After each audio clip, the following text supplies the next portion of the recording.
Hi, my name is Katie. I like comics. This is what I read this week. Starting out, we have Batman and Robin, Year 1, Dynamic Duos. Sometimes when titles get like really long like this, it's a little bit of a red flag. Not in this case. This comic is so good. I don't know if anyone has written Robin Dick Grayson so beautifully in decades. Mark Waid just gets this character. He gets all of the characters in this book, honestly. There's something about the way Mark Waid writes characters from this era that is so perfect and beautiful.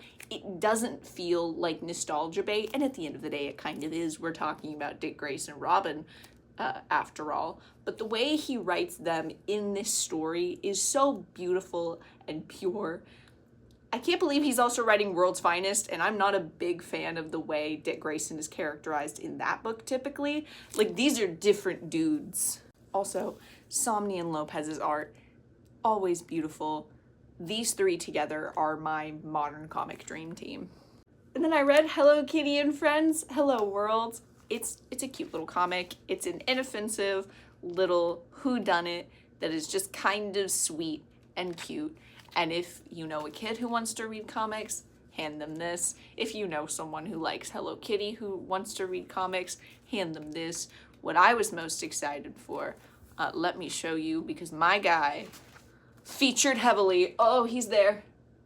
I love Keroppi. Keroppi is my favorite character from the Hello Kitty sphere, followed by Hangyeodon, but it's by a country mile. I love that frog. Digitally, I read Realm Guard. Realm Guard is probably my favorite Infinity comic Marvel has put out, not only because the premise and plot is something that's very interesting and different, but because it's not a weekly release, the art team specifically is able to actually make it look good. A lot of Infinity comics suffer from the sheer workload. It has nothing to do with the skill level of the creators. It has to do with what Marvel is putting on them. This is not weekly. It is definitely benefiting from that.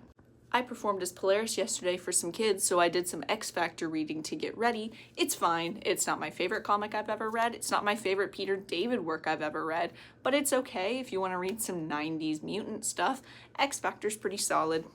And if you were here this long, thank you so much. Here is my precious beloved kitty cat rusting in the sunlight.